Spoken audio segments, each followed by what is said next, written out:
গরম গরম কথা, ঠিক কিনা বলে? কোথায় আওয়ামী লীগ, কোথায় কাদের কাকা, কোথায় গেল ওই জালিমের গরম গরম কথা? খেলা হবে, খেলা হবে, খেলা হবে বলে কাকাই গেল পালাইয়া। হাত তুলে বলেন ঠিক না বেটে? শয়তান পালাইছে দেশটা ছাড়িয়া, সকলের মুখে হাসি আসলো ফিরিয়া। আল্লাহ তোমার দরবারেতে হাজার শুকরিয়া, আলহামদুলিল্লাহ।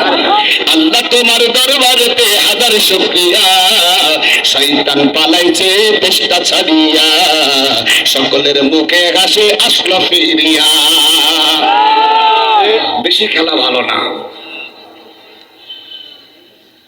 আল্লাহকে কৌশল জানে, কৌশলকে আমার আল্লাহ জানে। আমার আল্লাহ রাব্বুল আলামিন বললেন হাবিব গো, ওরা কৌশল করেছে আইনের আওতায় থেকে দলের পাওয়ার দেখিয়েছে। মনে রাখবা তাদের চাইতে আমি আল্লাহর দলের পাওয়ার কমাই। কতক্ষণ কতক্ষণ কতক্ষণ ভাই রাগ হচ্ছে তাই তো? এতদিন আমাদের রাগ হইতো, আমাদের রাগ দেখার মতো কেউ ছিল না। অন্তত আপনারা এখন আমাদের রাগ দেখতেছেন, এটা আমাদের ভালো লাগছে। আল্লাহুম্মা সাল্লি আলা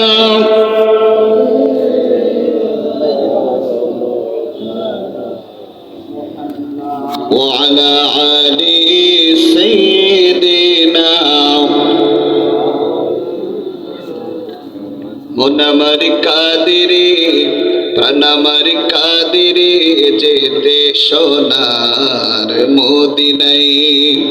মোনামার কাদেরে প্রাণামার কাদেরে যেতে সোনার মদিনায়।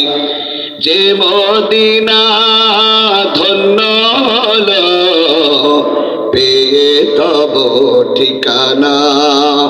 মোনামার কাদেরে প্রাণামার কাদেরে যেতে সোনার মদিনায়।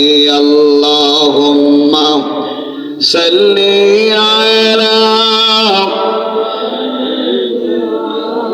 মাওলানা মুহাম্মদ ওয়া আলা আলি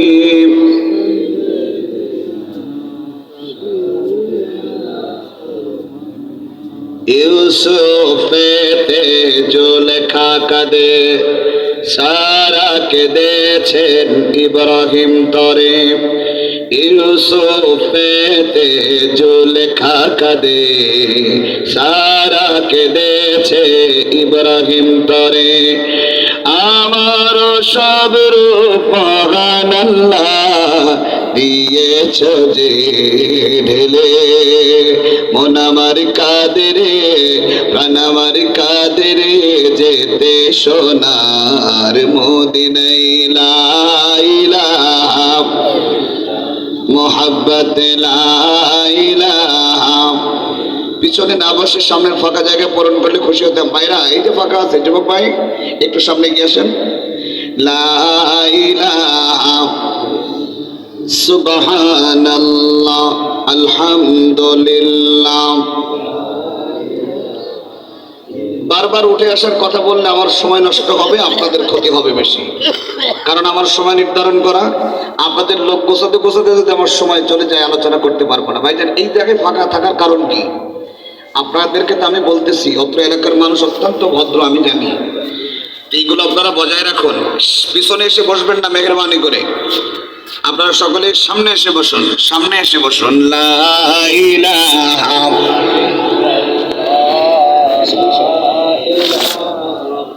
ইল্লাল্লাহ, লা ইলাহা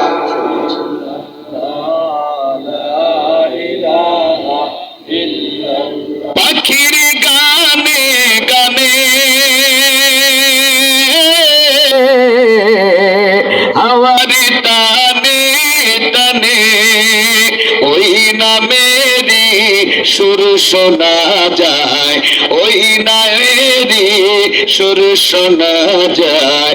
ওই আপন হারা লা ইলাহা, আরো জোরে লা ইলাহা ইল্লাল্লাহ সুবহানাল্লাহ।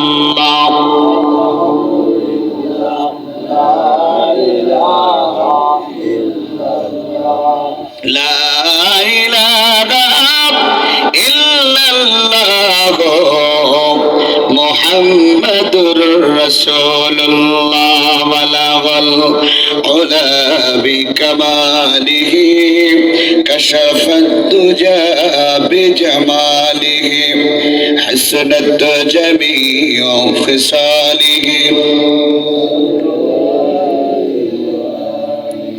বাংলাদেশের ঐতিহ্যবাহী জেলা বাগেরহাট সদর উপজেলার ঐতিহ্যবাহী মহাবিশ্বের মহাবিস্ময় কোদলা স্কুল ময়দানে 2 দিন ব্যাপী 21তম ঐতিহ্যবাহী মহাবিশ্বের মহাবিস্ময় মহাগ্রন্থ আল কোরআনুল কারীমের মাহফিলের সমাপনী দিবসের সম্মানিত গণনীয় সভাপতি সাহেব, সর্বজন শ্রদ্ধাভাজন ব্যক্তিত্ব জনাব হযরত মাওলানা এবিএম মুজিবুর রহমান সাহেব, অধ্যক্ষ সাবেক বারুইপাড়া ফাজিল মাদ্রাসা, আতাল্লাহু আমরাহু ওয়া বারাকাল্লাহু ফি হায়াতি, জবান করে বলুন আমিন।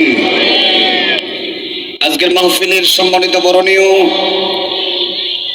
প্রধান আকর্ষণ বিশিষ্ট ইসলামী চিন্তাবিদ, আন্তর্জাতিক খ্যাতিসম্পন্ন মুফাসসির কোরআন, জিনার কণ্ঠে আল্লামা সাঈদীর গন্ধ পাওয়া যায়, সুর ভেসে আসে, তিনি আমাদের মাঝে উপস্থিত হয়েছেন। আলহামদুলিল্লাহ বলেন। আমাদের সকলেরই শ্রদ্ধাভাজন আমাদের একান্ত প্রিয় বড় ভাই কারি হযরত মাওলানা আব্দুল্লাহ আল আমিন, নারায়ে তাকবীর। আওয়াজ আর একটু বাড়িয়ে দেন না, নারায়ে তাকবীর। আতাল্লাহু আমরাহু ওয়া বারাকাল্লাহু ফি হায়াতি।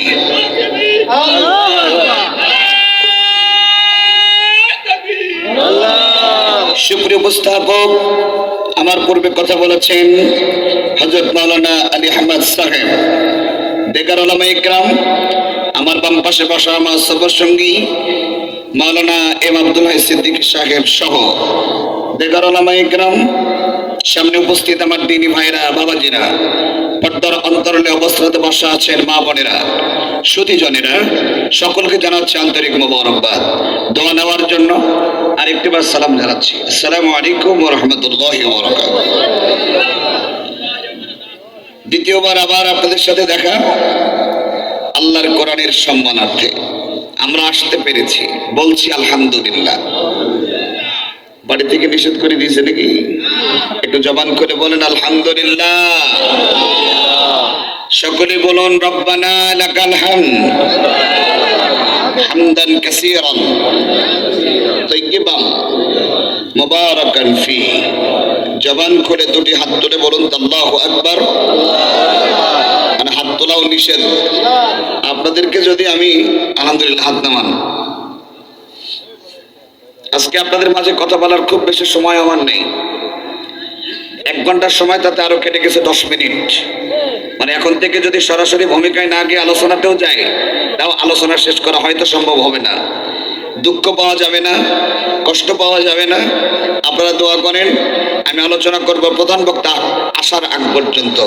যা বলবো আল্লাহর রাস্তে আমল করার তৌফিক আল্লাহ তাআলা দান করুন। আরো জোরে বলেন আমিন। আমি কোরআন থেকে কথা বলতে চাই। আপনারা জানেন কোরআন থেকে যারা কথা বলে তারা মিথ্যা বলে না। তারা কি বলে? কোরআনে সব আছে, একটা জিনিস নেই। বলেন তো কি ভাই? মিথ্যা নাই। সুতরাং সত্য কিতাব থেকে যারা কথা বলে তারা সত্য কথা বলে। আমরা সে কোরআন থেকে কিছু কথা বলবো। এই কোরআন কার বাণী? আল্লাহর বাণী। আরো জবান করে বলেন আল্লাহর বাণী। এই কোরআন থেকে, এই কোরআন যেহেতু আল্লাহর বাণী, সৃষ্টি করেছেন যেহেতু আল্লাহ, এটার হেফাজতের দায়িত্ব কার?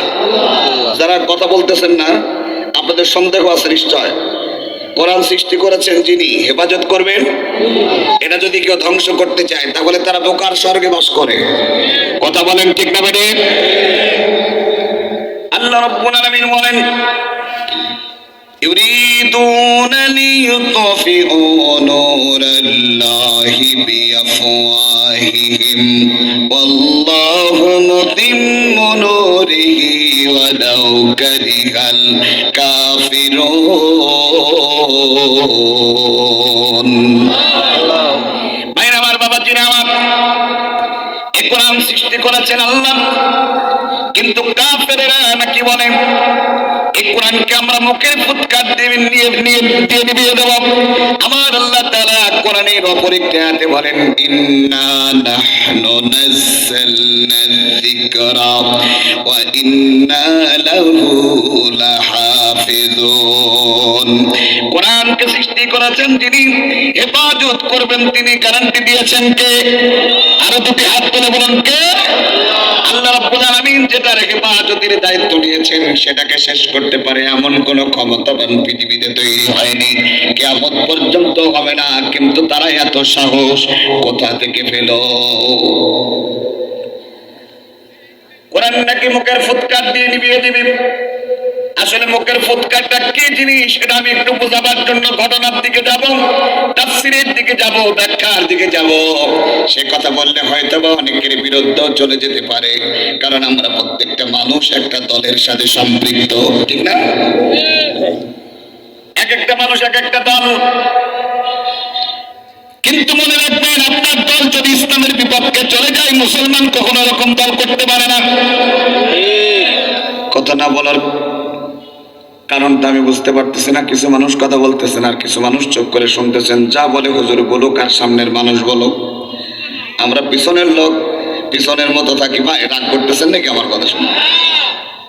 কোরআনকে সৃষ্টি করেছেন আল্লাহ, এটার হেফাজতের দায়িত্ব আল্লাহ। তারা বলতেছেন আমরা মুখের ফুৎকার দিয়ে শেষ করে দেব। এটা কি কখনো সম্ভব? আরে ভাই, কি মোমের বাতি মুখের ফু দিয়ে নিভিয়ে দিবা? আমার দিকে তাকান ভাইয়ের আমার,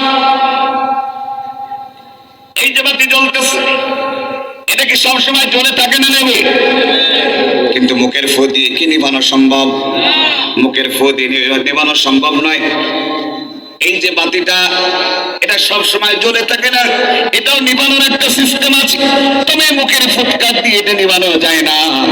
এটাকে যদি নিভাতে হয় অবশ্যই নির্ধারিত সুইচ আছে, চাপ দিলেই নিভে যাবে, ঠিক না ভাই? কোরআনের সুইচ কার হাতে? আরো জোরে বলেন। কোরআনের সুইচ আল্লাহর হাতে। এটাকে যদি কেউ নিভাতে চায় সে শেষ হয়ে যাবে, কোরআনের বাতি কখনো নিভবে না। আপনারা কি আমার কথার সাথে একমত না? কিন্তু দুনিয়ার কাফেরেরা চেষ্টা করবে কোরআনের বাতিকে ফু দিয়ে নিভানোর। আপনাদের বিশ্বাস? আরো জোরে বলেন। কিন্তু তারা চেষ্টা করছে কিভাবে? কেন? কিসের এত বল তাদের? ভাইজান, আমি আবারও বলতেছি আপনাদেরকে, ফাঁকা জায়গা রেখে বসবেন না, তাতে আমার কথা বলার সমস্যা। আজকে যদি প্রধান আলোচক, তেনাকে সুন্দর একটি পরিবেশ করে দেওয়ার দায়িত্ব আমাদের। সুতরাং আপনারা পিছনে যারা এসে বসছেন আপনার সামনে চলে আসেন আর জিকির করেন লা ইলাহা। ভাইজান, আমার কথা শুনতে পাচ্ছেন না আপনারা, তাই তো? আর একবারও বলবো না সামনে আসার জন্য। আপনাদের যদি বিবেক হয় পিছনে বসবেন, আর বিবেক যদি শেষ হয়ে যায় সামনে চলে আসবেন, বাস। লা ইলাহা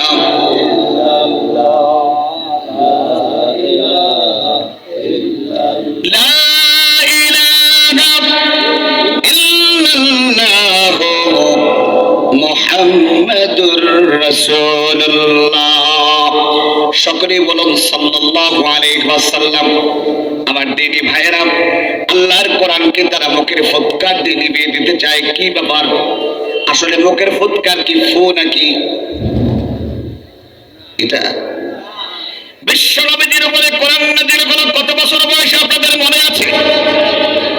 40 বছর বয়সে আমার নবীজির কাছে কোরআনে কারিম দিলেন। 40 বছর বয়স পর্যন্ত নবীজি অনেক সংগঠন করেছে মানুষকে শান্তি দেওয়ার জন্য, মানুষকে ভালোর পথে আনার জন্য। নবীজি প্রথম যে সংগঠন করেছিলেন সেই সংগঠনের নাম কি দেওয়া ছিল আপনাদের মনে আছে? হিলফুল ফজল। আল্লাহ নবীজি শান্তি আনতে পারেনি, কিন্তু বিশ্বস্ত একজন মানুষ হয়েছিলেন।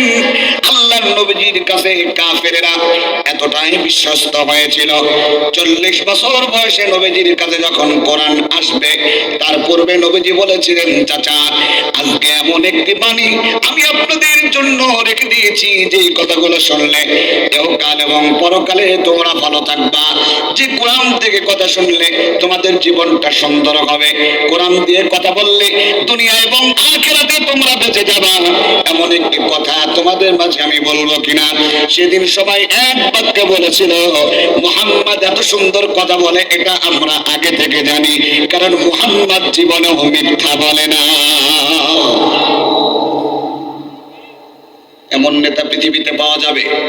ভাইরা আমার, কোরআন দিয়ে যদি জীবন গঠন করা যায় জীবন সুন্দর হবে, সমাজ যদি গঠন করা যায় সমাজ সুন্দর হবে, সংসদ যদি গঠন করা যায় রাষ্ট্র সুন্দর হবে।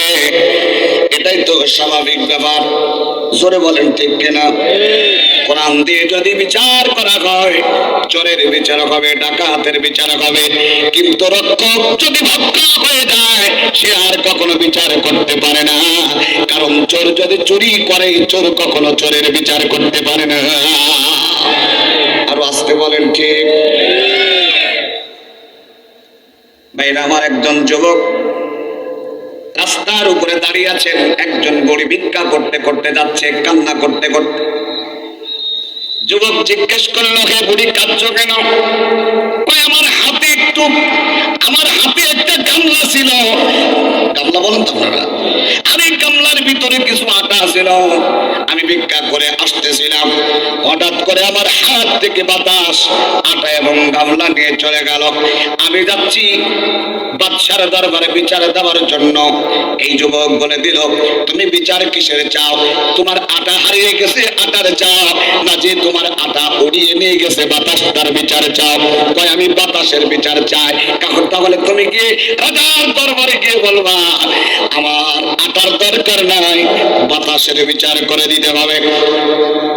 যুবকের কথা শুনে আমার ভাইয়া, যুবকের কথা শুনে বুড়ি সুন্দর একটা প্রশ্ন পেয়ে গেল।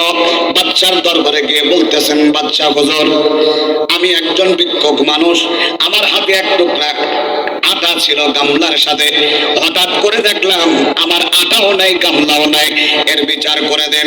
বাদশা হুজুর বিচার করে দিল, 5 কেজি আটা বুড়িকে দিয়ে দিল, আর বুড়িকে বলল, বুড়ি আমার দরবার থেকে তুমি চলে যাও, তুমি খুশি কিনা? বুড়ি বলল, আমি মারাত্মক খুশি। বুড়ি এবার শান্তির সাথে আনন্দের সাথে দরবার থেকে বেরিয়ে দেখতেছে যুবক। যুবক জিজ্ঞেস করলো, বুড়ি বিচার কি হয়েছে? কয় হয়েছে? কি হয়েছে? কয় আমাকে 5 কেজি আটা দিয়েছে। কয় না, এটা তো বিচার না, তুমি গিয়েছিলে বাতাসের বিচার চাইতে আর তোমাকে দিয়ে দিল আটা, এটা হতে পারে না। আনন্দ করার কিছু নাই, বিচার যেটা সেটা আবার চাইতে যাও। আবার গেল, দিয়েছে 20 কেজি আটা। বুড়ি খুশি না বাজার? ওরে বাবা, খুশি মানে কি? 5 কেজি থেকে 20 কেজি। দরবার থেকে বেরিয়ে আবার চিন্তা করতেছি, ছেলেটা শুধু যদি আর একবার টাকা হতো আরো 10 কেজি আটা হয়তো বাড়িয়ে দিত বাদশা। গিয়ে দেখতেছে ছেলেটা দাঁড়িয়ে আছে। ছেলেটা বলতেছে, বিচার কি হলো? কয় 20 কেজি আটা দিয়েছে। কয় না, আটা নেওয়া যাবে না, তুমি গিয়ে বলবা বাতাসের বিচার চাই। বুড়ি বলতেছে, আমিও মনে মনে চিন্তা করতেছিলাম আমাকে যেন এইভাবেই যাওয়া লাগে। এবার গিয়েছে, দিয়েছে 30 কেজি। আবার যুবকের সাথে দেখা, আবার ঘুরিয়ে দিয়েছি, এবার দিয়েছি 1 মণ আটা। বুড়ি বলতেছে, আমি আর নিতে পারবো না, আমি কেমন করে নেবো? আমি বুড়ি মানুষ। বলতেছে, তোমার নিয়ে যাবার দরকার নাই, নিয়ে যাবার জন্য আমি একটা লোক সেট আপ করে দিচ্ছি, সে চলে গেল। বুড়ি চিন্তা করতেছে মনে মনে, আল্লাহ এবারে যেন সেই যুবকের সাথে আমার দেখা না হয়, যদি দেখা হয় আমও যাবে, সালাও যাবে। আপনারা আসেন না, বাড়ি চলে গেছেন? একটু জবাব দেবেন। যুবকের কথা শুনে ফিরে চলে গেল। যুবকের কথা শুনে বুড়ি চলে গেল ভয়ে ভয়ে। আয় আল্লাহ, এবার কি হয়? অবস্থা কি খুব খারাপ হয়ে গেল? মুসলমান ভাইরা আমার, বুড়ি চলে যাবার সাথে সাথে বাদশা বলল, আর বিচার করার দরকার নাই হে বুড়ি, আপাতত যেদিন বাতাসের বিচার করতে পারবো সেদিন আসবা, তোমার আর আটা প্রয়োজন নাই, যাও বাড়ি যাও। বুড়ি মনে মনে যা চিন্তা করতেছিল সেটাই গেল। এবার আমার আমও গেল, সালাও গেল। যুবকের কাছে গিয়ে জিজ্ঞেস করলো, হে যুবক, আমার অবস্থা খুবই খারাপ। কয় কি হয়েছে? কয় আটাও নেই। বিচারও নেই। বলছে চলো আমার সাথে। বাদশার দরবারে যুবক চলে গেল। যিনি বিচার করবেন তিনি শুধু বাদশা নন, তিনি তখন এই দুনিয়ার প্রেসিডেন্ট হযরতে দাউদ আলাইহিস সালাতু ওয়াস সালাম। আর যে যুবক রাস্তায় দাঁড়িয়ে বারবার বুড়িকে পাঠিয়ে দিচ্ছিলেন তিনিও নবী হযরতে সুলাইমান আলাইহিস সালাতু ওয়াস সালাম। দুইজনকে আল্লাহ প্রদত্ত জ্ঞান আল্লাহ দান করেছিলেন। তিনি গিয়ে বলতেছেন, আব্বা হুজুর, এই বুড়ি আপনার কাছে কি চাই? কয় বাতাসের বিচার করার জন্য। তাহলে আপনি আটা দিচ্ছেন কেন? আপনি বাতাসের বিচার করে দেন। ও ভাই, ইতিহাস সাক্ষী দেয় মানুষ কি বাতাসের বিচার করতে পারে? থাক এই পর্যন্ত।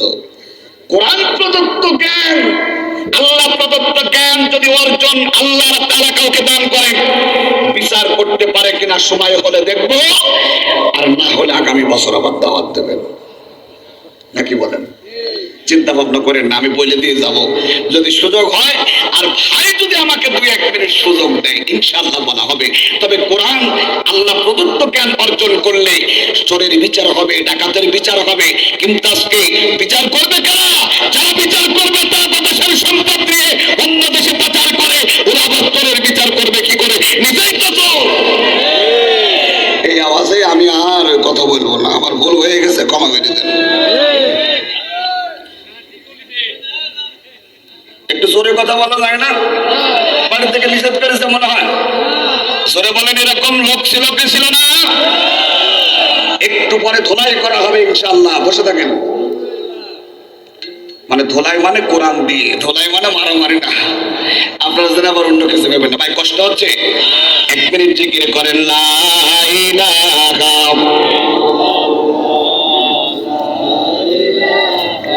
ইল্লাল্লাহ, লা ইলাহা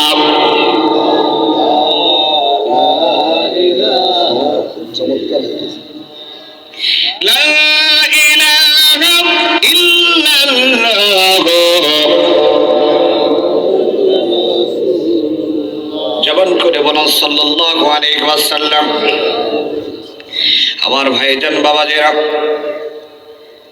কোরআন ভিত্তিক জ্ঞান অর্জন আল্লাহ তাআলা বিশ্ব নবীকে দান করলেন 40 বছরে। আল্লাহ নবী বললেন, চাচা আমি কি কথা বলবো? অবশ্যই বলবো, কারণ মুহাম্মদ আমাদের ব্যাপারে বলেছি আর তাতে কল্যাণ হয়নি এমন কোনোদিন হয়নি। নবী আমার জীবনও মিথ্যা বলেনি। এই কথার স্বীকৃতি দিল আপন চাচারা, তারা কাফের না মুসলমান। আপন চাচারা যখন বলল, বাবা বলো তুমি যা বলবা আমরা মেনে নেব, কারণ আমাদের মুহাম্মদ জীবনে ইয়ারকির ছাড়াও একটা মিথ্যা বলেনি। জীবনে কখনো তুমি মিথ্যা বলনি, তাই তো তোমায় পেতে কাঁদে আজ ধরনি।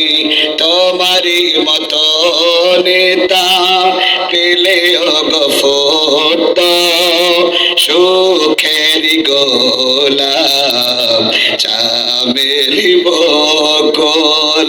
হে প্রিয়, হে নেতা, হে রাসূল।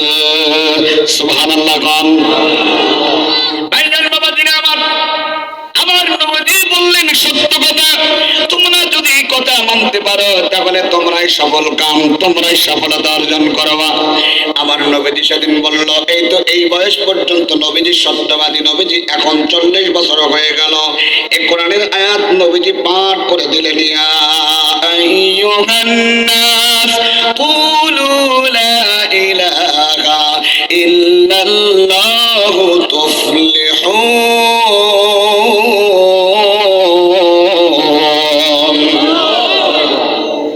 বিশ্বনবীজি আমার বললেন, হে মানুষেরা, হে আমার আপনজনেরা, তোমরা যদি বলো আল্লাহ ছাড়া কোনো ইলাহা নাই, তোমরাই সফলতা অর্জন করবা। সবাই এক বাক্যে পড়ে নাও, লা ইলাহা মুহাম্মাদুর রাসূলুল্লাহ। জবান করে পড়ুন, লা ইলাহা মুহাম্মাদুর। কালিমাটা আরবি না বাংলা? সবাই জবাব দেন। আমাদের ভাষা কি? কাফেরদের ভাষা কি ছিল? নবীর ভাষা, কোরআনের ভাষা, কালিমার ভাষা সব আরবি, আর আমাদের ভাষা হলো বাংলা। তার মানে আরবিটা বাংলা করে অবশ্যই আমাদের মাতৃভাষায় বুঝতে হবে। সেদিন আবু জেহেল এই কথা শোনার সাথে সাথে বুঝেছিল কি ছিল না? কাফেররা বুঝলো মুহাম্মদ কি বলতে চাই। বিশ্ব নবীজি আমার বোঝাতে চাইল আল্লাহ ছাড়া কোনো ইলাহ নাই। কথা বলেন না কেন ভাই? আল্লাহ ছাড়া কোনো ইলাহ আছে? আল্লাহ ছাড়া মাবুদ নেই, রাসূল ছাড়া নেতা নাই, ইসলাম ছাড়া নাই রে কোন দিন। ঠিক কিনা? আল্লাহ তাআলা বলেন, ও দুনিয়ার মানুষেরা, আমার নবীজি কথা যখন বলে দিলেন, বিশ্ব নবীজি বললেন, চাচা তোমরা যদি এক কালিমা পড়ে নাও, লা ইলাহা ইল্লাল্লাহ, এই কালিমা তোমরা যদি পড়ে নাও তোমরা সফলতা অর্জন করবা। আমার নবী মিথ্যা বলল না সত্য বলল? সবাই জোরে কথা বলেন। এই সাইডের মানুষ, এই সাইডটা এমনি কম, আমরা অনেক মানুষ কিন্তু কথা বলতেছেন কম। ভাই আমার কথায় কি আপনারা কষ্ট পাচ্ছেন? দেখেন আল্লাহ সুবহানাহু ওয়া তাআলা আপনাদের জবান দিয়েছে, অনেকের কিন্তু আমাদের মতোই মানুষ জবান দেয়নি। আল্লাহর দেওয়া জবান দিয়ে একটু কথা বলতে খুব কষ্ট হচ্ছে না ভাই? বিশ্ব নবীজি বললেন লা ইলাহা ইল্লাল্লাহ, এর অর্থ হলো আল্লাহ ছাড়া কোনো মানুষের আইন মানা যাবে না।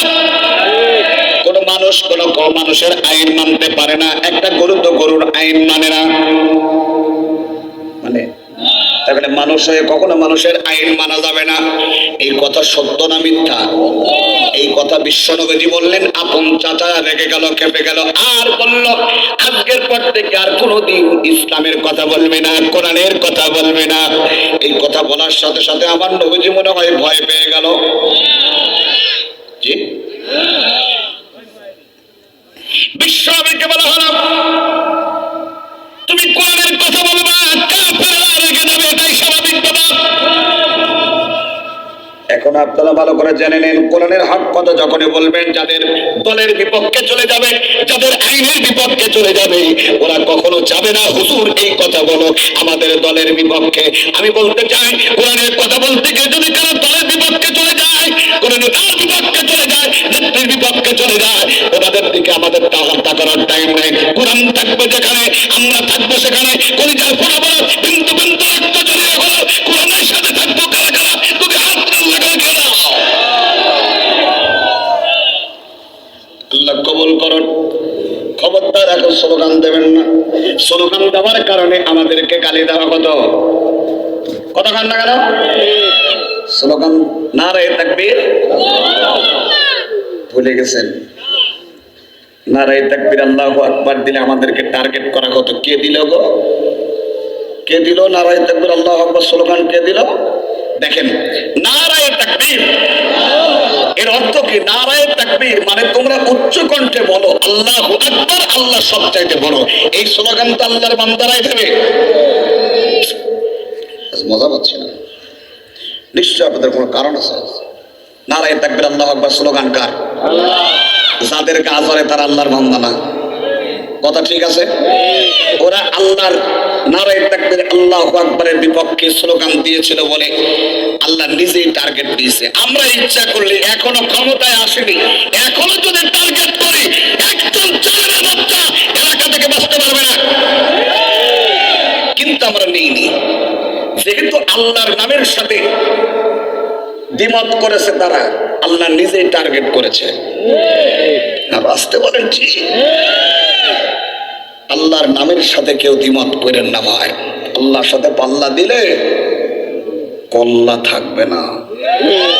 সরে বলেন ঠিক কিনা? যা করেন তা করেন, ইসলামের বিপক্ষে দাঁড়ায়েন না, টিকতে পারবে না। কত বছর টিকবেন? 1 বছর, 2 বছর, 5 বছর, 10 বছর, 15 বছর, 16 বছর, তারপরে না। যতই টার্গেট করেন আপনি, আসল টার্গেট করবেন আল্লাহ। দেখে একটু সামনের দিকে যাই ভাইয়ের, আমার সময় কম, আলোচনা যেভাবে করার দরকার সেভাবে করতে পারছি না।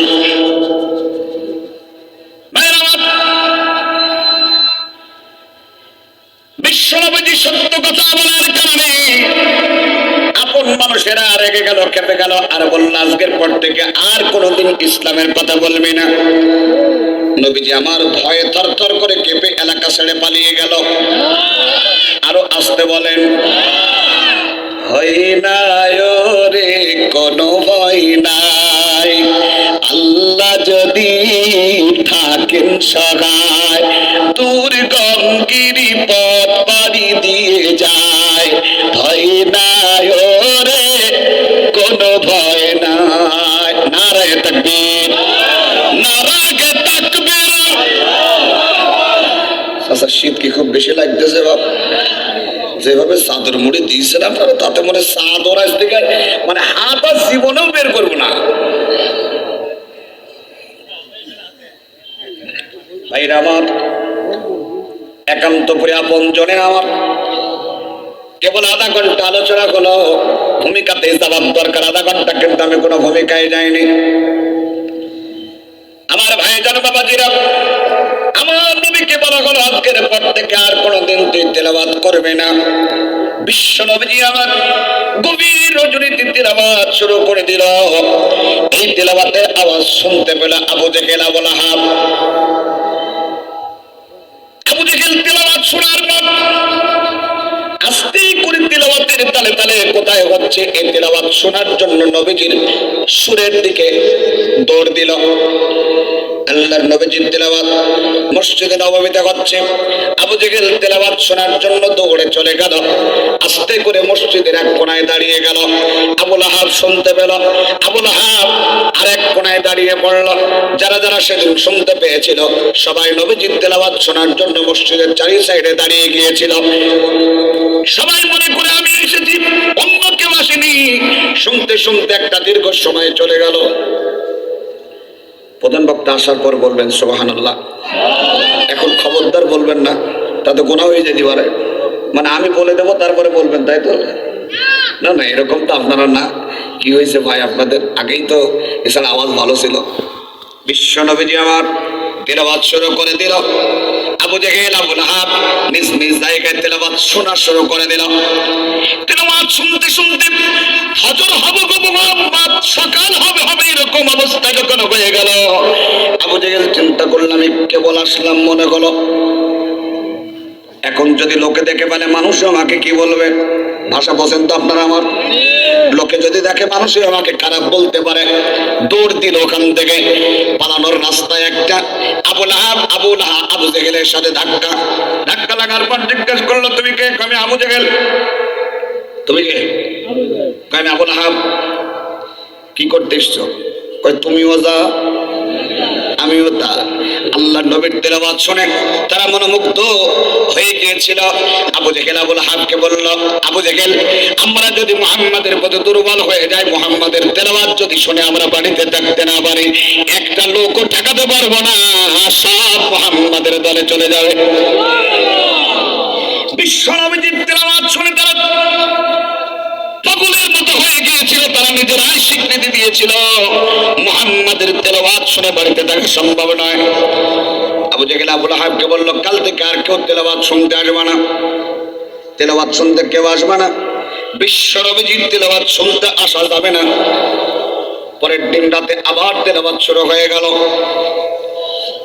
আবু জেহেল চিন্তা করলো, এই তেলাওয়াত শুনে কি কেউ বাড়িতে থাকতে পারে? সুবহানাল্লাহ বলবেন না? এই তেলাওয়াত শুনে কি কেউ বাড়িতে থাকতে পারে? বাংলাদেশের কারীরা যেমন আমাদের আজকের আলোচক, আমাদের একান্ত প্রিয় বড় ভাই আব্দুল্লাহ আলামিন সাহেব যখন তেলাওয়াত করে, আকারে কত সুন্দর সুর ভেসে আসে। আল্লাহু আকবার বলেন। তাহলে আমার নবীজির তেলাওয়াতটা কেমন লাগবে মনে কি বলে মনে হয়? চিন্তা ভাবনা করুন। আমাদের জন্মটা যদি সেই মুহূর্তে হতো, আমরা যদি শুনতে পেতাম, উপলব্ধি করুন কতটা ধন্য হতাম। দু নয়নে রাসূল পাক দেখিলে কেমন হতো, জন্ম আমার নবীর যুগে হলে কেমন হতো, জন্ম আমার নবীর যুগে হলে কেমন হতো। শোনেন, আস্তে করে বলবেন, যতটা আস্তে বলা যায় আস্তে করে বলবেন মারহাবা।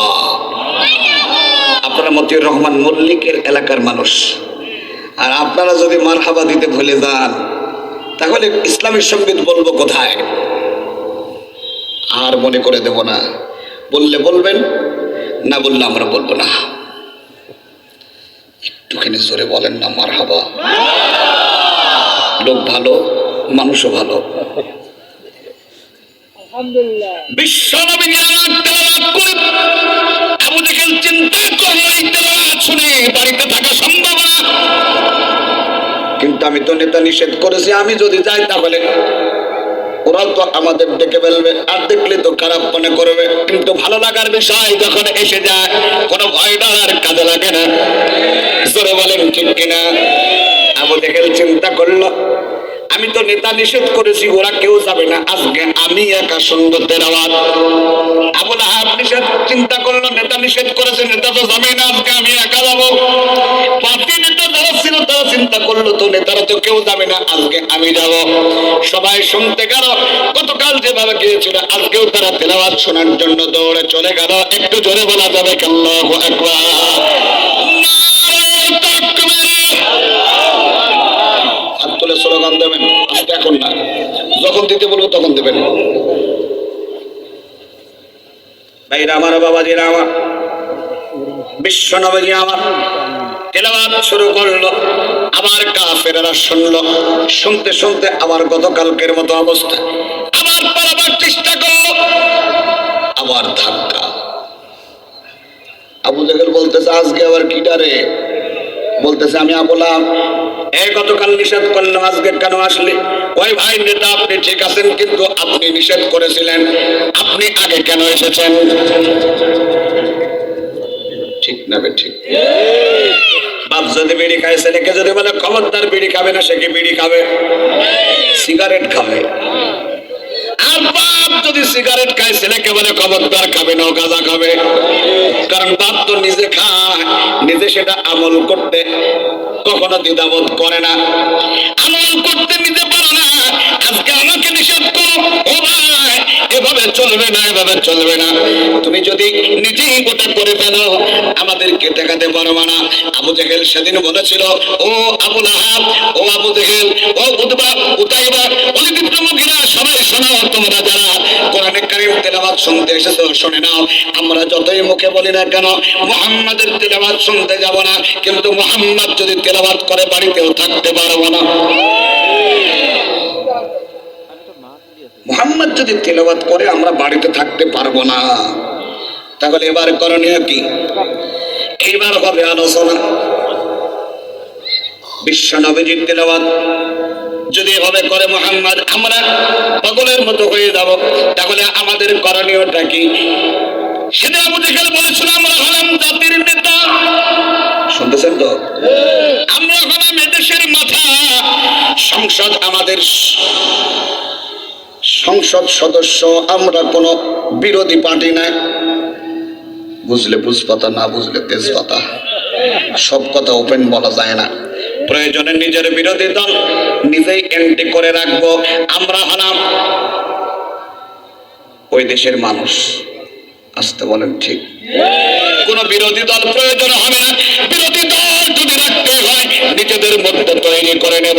আবু জেহেল বলল আমরা হলাম দেশের নেতা, কোন বিরোধী দল নাই, সংসদে কোনো লোক নাই, আমরা ছাড়া আইন পাস করে দাও, মুহাম্মদ যারা তেলাওয়াত করতে না পারে। মুহাম্মদ সাল্লাল্লাহু আলাইহি ওয়াসাল্লামের বিরুদ্ধে আইন পাস হয়ে গেল। ওলামায়ে কেরাম আমার সাথে, আপনারা আমার সাথে আমার কথাগুলো শুনুন। আল্লাহ রাব্বুল আলামিন সেদিন আবু জেহেলের ওই কথাটা কোরআনে কারিমে রেকর্ড করলেন। আবু জেহেল সেদিন বলেছিল মুহাম্মদ এবং মুহাম্মাদের দলবল যেখানে তেলাওয়াত করবে ওখানে বন্ধ করে দাও, এই আইনটা পাস করতে হবে। কে বললো এই কথা? আবু জেহেল বলল মুহাম্মদ যেখানে তেলাওয়াত করবে সেখানে বাধা দাও। وقال الذين كفروا لا تسمعوا لهذا القرآن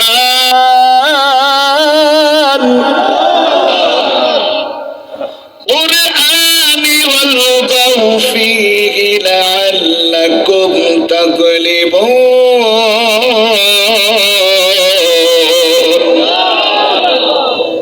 আমার দিকে তাকান, কোরআনে কি এই আয়াত আছে? সেদিন আবু জেহেল বলেছিল মুহাম্মদ যেখানে তেলাওয়াত করবে ওখানে বাধা দাও, হট্টগোল বাধাও। মানে মুহাম্মাদের সাহাবা যেখানে তেলাওয়াত করবে, মুহাম্মদ যেখানে তেলাওয়াত করবে, অথবা মুহাম্মাদের উম্মতরা যেখানে তেলাওয়াত করবে সেখানেই বাধা। তার মানে যেখানেই কোরআনের মাহফিল সেখানেই বাধা। এই বাধা দিয়েছিল সর্বপ্রথম আবু জেহেল।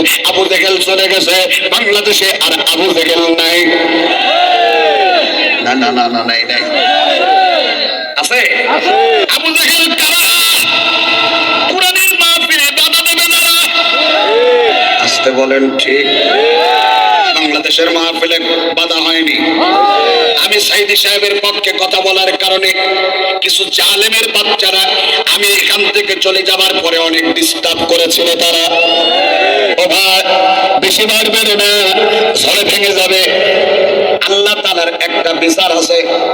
সাইদি সাহেব কোন দলের প্রোডাক্ট নয়, তিনি কোরআনের তাকে আল্লাহ বাঁচায়নি। তার কথা শুনলে যার গা জ্বলে, রক্তে ভেজাল আছে মনে রাখবেন। কারণ তিনি কোন দলের প্রোডাক্ট নয়, তিনি হচ্ছে মুসলমানদের কলিজার টুকরা, কোরআনের পাখি আল্লাহ বাঁচায়নি। আল্লাহ তাআলা তাকে শহীদ হিসাবে কবুল করেন বলেন আমিন। সমস্যা হচ্ছে আপনাদের। ভাইজান বাবাজিরা, ইসলামের পক্ষে যারা কথা বলেছিল তারা কিন্তু এখনো এলাকায় আছে, আছে না?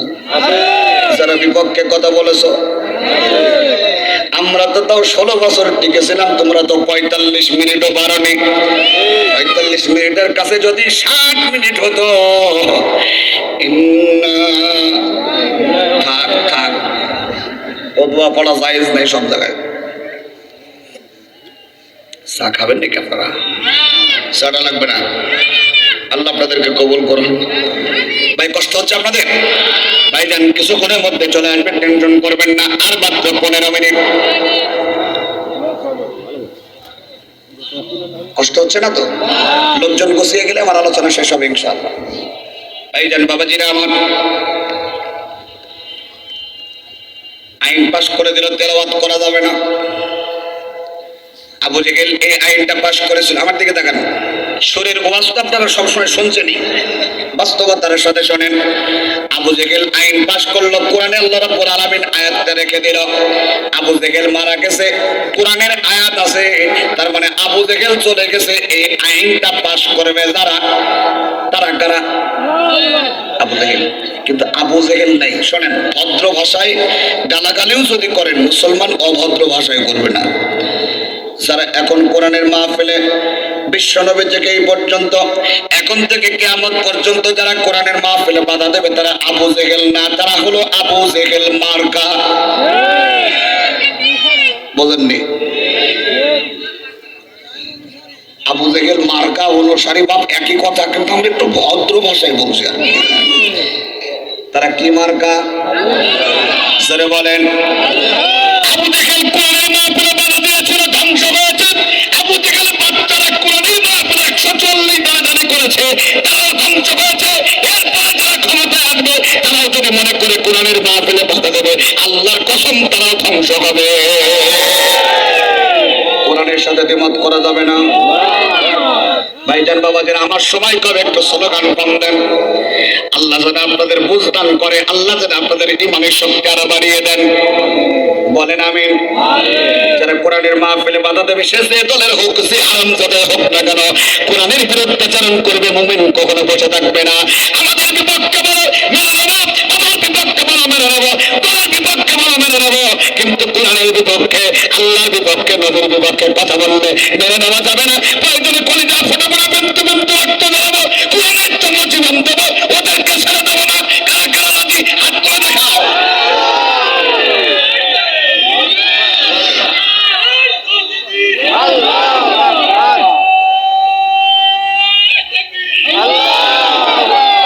কোরআনের পথ, এই পথই আসল পথ। আপনাদের শিল্পীদের গান, মতিউর রহমান মল্লিক স্যারের গান। আল কোরআনের পথ, এই পথই আসল পথ, অন্য পথে অন্য মতে নেই যে রহমত। আল কোরআনের পথ, এই পথই আসল পথ। আল কোরআনের প্রেমে যার জীবন আলোকিত, সে চির বিপ্লবী নয় কখনো ভীত, তার বুকেতে শুধু খোদার অথই মোহাব্বত, অথই মোহাব্বত। মারহাবা গান। আল্লাহ আমার রব, ওই রবি আমার সব, বলেন আল্লাহ আমার রব। আলহামদুলিল্লাহ বলেন, আরো জোরে বলেন মারহাবা। আমাদের বিপক্ষে বলেন কোনো সমস্যা নেই, কিন্তু কোরআনের বিপক্ষে মেনে নেব না। বিশ্বনবীকে বলা হলো তেলাওয়াত করা যাবে না, আইন পাস করে দিল তেলাওয়াত করা যাবে না। ভাইজান বাবাজিরা, যেহেতু ওরা আইনের লোক, আমার দিকে তাকান, মনোযোগ আছে আপনাদের? আসলে জোর করে ভালোবাসা পাওয়া যায় না। কতটুকু ছেলে বলছে ঠিক, চিন্তা করেন ও ভালোবাসার বোঝে কি? তবে যতটুকুই বোঝুক কথাটা ঠিকই বলেছে, কারণ লক্ষ্য পিতা ঘুমিয়ে থাকে সব শিশুদের অন্তরে। বেটা তুই ভালো বুঝেছিস আর বলিস না, ওই বলতো থাক, গোবরে যাওয়ার দরকার নাই। কোরআনের মাহফিলে বাধা দিল কে? আবু জেহেল। আছে পৃথিবীতে? নাই। যদি কেউ থাকে নিজেকে আবু জেহেল মনে করে, সে ধ্বংস হবে। মনে রাখবেন, তারা ধ্বংস হবে। এ পর্যন্ত ধ্বংস হয়েছে, কিয়ামত পর্যন্ত যত আবু জেহেলের বাচ্চা আছে তারা ধ্বংস হবে। জোরে বলেন ঠিক না? এখন সিদ্ধান্ত নেন কোন পক্ষে থাকবেন, কোরআনের পক্ষে না আবু জেহেলের পক্ষে, আল্লাহর পক্ষে না নবীর পক্ষে, শয়তানের পক্ষে না আল্লাহর পক্ষে? কারা কারা আল্লাহর পক্ষে থাকবে? আল্লাহ তোমার হাত তুলে দেখিয়ে দেন। আল্লাহ তুমি আমাদের হাতগুলো কবুল করে নাও। হাত নামান, হাত নামান, হাত নামান। আল্লাহ যেন আমাদেরকে কোরআনের জন্য কবুল করেন। আর যারা বলেন আমিন। একটাই ইরাদা, এটাই নিয়ত, এটাই জীবনের সব। জীবনের শেষ মুহূর্ত পর্যন্ত আমরা কোরআনের সাথে থাকবো, শয়তানের দলের সাথে থাকবো না। আমাদের শুধু এটা স্লোগান নয়, এটা বাস্তবতা। কোরআন হাদিস থাকবে যেখানে, এটা শুধু স্লোগান নাকি? এটা হচ্ছে আমাদের বাস্তব জীবনের আমল। কোরআন সুন্নাহ যেখানে, আমরা থাকবো। কিন্তু ওরা আয়াত নাযিল করে দিয়েছে, ওরা কথা বলে দিয়েছে, আল্লাহ তাআলা কোরআনে রেকর্ড করেছেন। বিশ্বনবীজি আমার মন খারাপ করে বাড়িতে যাচ্ছে, আবু জেহেল আইন পাশ করেছে। বিশ্বনবীজির মন খারাপ দেখে আমার আল্লাহ শোনে না? আপনি মন খারাপ করে ঘরের এক কোনায় বসে আছেন, আল্লাহ আপনাকে দেখছে না? আমরা তো এমন অন্ধ আল্লাহর ইবাদত করি না যে মামলার ভয়ে আমরা গাছতলায় শুয়ে থাকবো, ঘরে শুইতে পারি না, মাটির মধ্যে শুয়ে থাকবো। আল্লাহ আমাদের অন্তরের অবস্থা বোঝে না? বোঝে। বিশ্বনবীজির মন খারাপ যেখানে, আল্লাহর রহমত আছে সেখানে। বিশ্বনবীজিকে মন খারাপ করতে দেয় না। হাবিবকে চিন্তা করার কোনো কারণ নাই, এটা চলছে তোমার পরীক্ষা। যুগে যুগে ইতিহাসে লেখা দেখা যায়, আল্লাহর পথে যারা কাজ করে যায়, বিনা পরীক্ষায় তাদের পাস নাহি হয়। ভয় নাই রে কোনো ভয় নাই, বলে ভয় নাই রে কোনো ভয় নাই। আল্লাহ যদি থাকেন সহায়। মারহাবা গণ। ও নবী, ওরা তোমাকে আইন পাস করে দিয়েছে, তেলাওয়াত আর করা যাবে না। আমি আল্লাহ তাআলা বলতেছি তেলাওয়াত ছাড়া যাবে না। হাবিব গো, ওরা চিন্তা করেছে, কৌশল করেছে, যেহেতু ওরা প্রেসিডেন্ট, ওরা কৌশল করেছে আমার নবীর বিপক্ষে কোরআনে কারীম তেলাওয়াত করতে দেবে না। কিন্তু ওদের চাইতে কলা কৌশলকারী আমি আল্লাহ বেশি করতে জানি। বলেন তো ভাইরা, মানুষ যদি কৌশল করতে পারে, আমার আল্লাহ কৌশল করতে পারে না? যারা জবাব দিতে পারছেন না, মনে হয় আপনাদের সন্দেহ আছে, আমার আল্লাহ আগের চাইতে শক্তি কমে গেছে। এত আস্তে কথা বলতেছেন কেন? আমার আল্লাহ শক্তি কি কমে যায়? মানুষের শক্তির ক্ষয় হয়ে যায়, আল্লাহর শক্তির কোনো ক্ষয় নাই। ঠিক কিনা? নবী, ওরা চিন্তা করেছে তোমার বিপক্ষে আইন পাশ করে কোরআন শেষ করে দেবে, ওরা কৌশল করেছে। ও ভাইজান বাবাজিরা, মানুষ কৌশল জানে আর আমার আল্লাহ কৌশল জানে না। ওলামায়ে ইকরাম আমার সাথে আল্লাহ রাব্বুল আলামিন কৌশলটা কেমন জানেন আমার আল্লাহ বলেন, আমি বলতেছি না। আমার দিকে খবরদার চোখ মোটা করে তাকাবেন না, আমি খুব ভয় পাই, খুব ছোট মানুষ। আবার তেরা চোখেও তাকাবেন না, যা বলবেন তেরা যদি করতে হয় চোখ কোরআনের বিরুদ্ধে করেন, যদি টিকে থাকতে পারেন। কোরআনের বিরুদ্ধে কলা কৌশল করে টিকা যায়? ও ভাই কথা বলতেছেন না কেন? কোরআনের বিরুদ্ধে কলা কৌশল করে টিকতে পারবে না। আমার আল্লাহ তারা বলেন আসল কলা কৌশলকারী হলাম আমি আল্লাহ। আল্লাহ রাব্বুল আলামিন বলেন ওয়ামাকারু ওয়ামাকারাল্লাহু ওয়াল্লাহু খায়রুল মাকিরিন।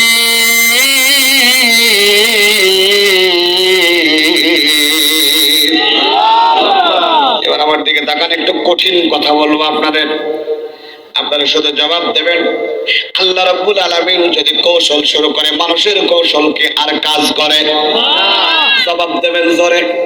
আমার আল্লাহর চাইতে ক্ষমতাবান পৃথিবীর বেশি কে আছে? সবাই জবাব দেন। সমস্ত ক্ষমতার উৎস কে? সমস্ত ক্ষমতার মালিক কে? দুটি হাত তুলে বলুন সমস্ত ক্ষমতার মালিক কে? বিশ্বাস আছে তাহলে একটা উচিত কথা কয় গায়ের উপর দিয়ে যাবে না তো মই? সব ঠিকঠাক আছে তো? শুনতেছেন তো আমার কথা? ভালো করে কান লাগান। আমার আল্লাহ তারা বললেন যতই তোমরা কলাকৌশল করো না কেন, আমি আল্লাহ যখন কলাকৌশল শুরু করব, মানুষের কলাকৌশল তখন দুর্বল হয়ে যাবে। এটা আল্লাহর কথা। কার কথা? বিশ্বাস হয়তো আপনাদের? আল্লাহর কৌশল যখন শুরু হবে তখন বান্দার কৌশল দুর্বল হয়ে যাবে। বিশ্বাস হয়তো? এই আয়াতটা আপনি একটু মিলান, দেখে একটু শক্তি বাড়লে আল্লাহর বিরুদ্ধে চালান করা শুরু করেন না, কারণ আপনার শক্তিটা দিয়েছে আল্লাহ। আসতে বলেন, আমাদের শক্তি কে দিয়েছেন?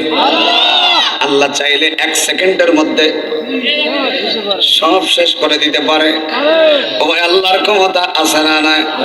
ক্ষমতার দাপটি দিয়ে টিকে থাকা যাবে না, 3.5 হাত জায়গা পাবি না রে বিছানা। হাত তুলে বলেন ঠিক না বেটে? বাস সুন্দর। বিশ্বাস আছে তাহলে? আমার আল্লাহ বলেন কলা কৌশল যতই করো না কেন, আমি আল্লাহ যখন কলা কৌশল করবো তোমাদের কলা কৌশল আর কাটবে না। মানে আমার আল্লাহ বুঝাতে চাই যতই খেলা করো না কেন, ফাইনাল খেলা যখন আমি করবো, ও বান্দা তোমার খেলা আর বাংলার জমিনে চলবে না। আসতে বলেন। একটু শক্তি পেয়ে এমন বাহাদুরি হয়ে গেল, কথাই কথাই তারা বলে খেলা হবে, খেলা হবে। এত তাড়াতাড়ি ভুলে গেলে হবে না। আপনারা আসেন না, বাড়ি চলে গেছেন?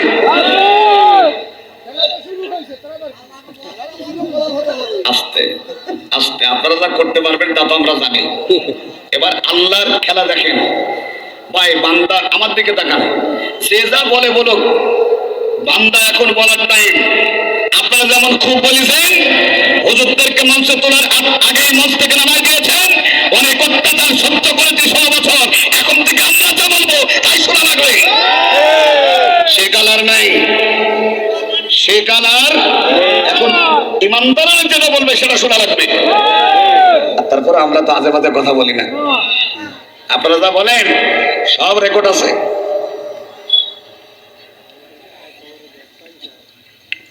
খেলা হবে, চাচা বলছি খেলা হবে। আল্লাহ রাব্বুল আলামিন বলেন আমি আল্লাহ যখন খেলা শুরু করি ফাইনাল খেলি, সেমিফাইনাল খেলি না। আল্লাহ খেলা শুরু করেছে একজনও দেশে নাই। সর্বপ্রথম বাংলাদেশে যে ব্যক্তি খেলা শুরু করেছিল সেই শয়তানের বাচ্চা আগে পালাইছে। এখন যদি আমি বলি তো আপনারা বলবেন হুজুর বললো, বলবো না? বলবো না? রাতে তাহাজ্জুদের নামাজ পড়তো 72 রাকাত, 80 রাকাত, আর সকালবেলায় খেলা করতো। কতক্ষণ না গান চাচা? এখন যদি নাম ধরে বলি তাও গালাগালি হয়ে যাবে। নাম ধরে বলবো না, নাম বাদ দিয়ে বলবো। কোনো ভয় টাই নাই তো? পালিয়ে যাবেন না তো আপনারা? কোথায় আওয়ামী লীগ, কোথায় কাদের কাকা, কোথায় কেন ওই জালিমের গরম গরম কথা? ঠিক কিনা বলে?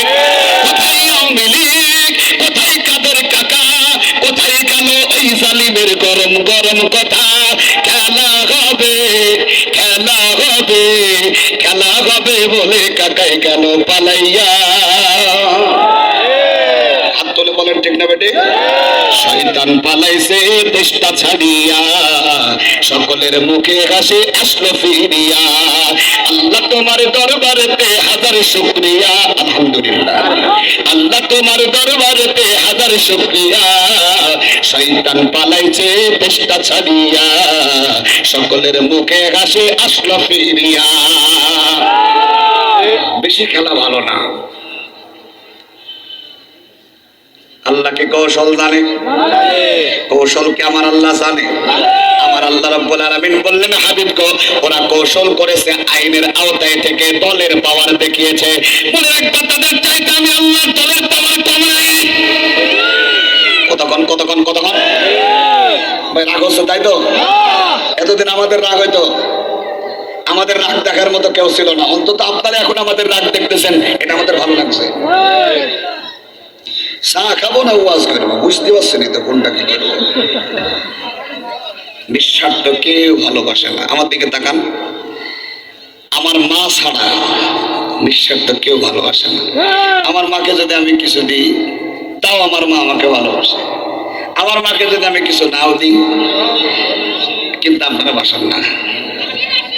ওয়াজ না করতে পারলে গালাগালি দেয়, দাওয়াত দিল কিটারে। আর যদি ওয়াজ করতে পারি, স্লোগান দিয়ে মঞ্চে ধরে স্লোগান দিয়ে বাড়িতে নিয়ে যায়। শুনেছেন কোনোদিন? শোনেন নাই? হয়তো ভালো লেগেছে তাই আগে একটু দিয়েছে, পরে আর দেয় না। যাই হোক, এত কথা বলে সময় নষ্ট করা যাবে না। সর্বোচ্চ 1 মিনিট সময় নষ্ট করলাম, শুধুমাত্র আপনাদের মনোযোগ এদিকে আছে কিনা তাই। আপনাদের কি গরম লাগতেছে?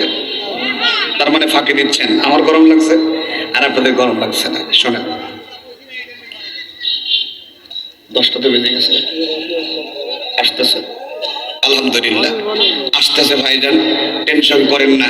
আসা পর্যন্ত ওয়াজ করার সুযোগ আছে। আপনারা জেগে আছেন না ঘুমাই গেছেন?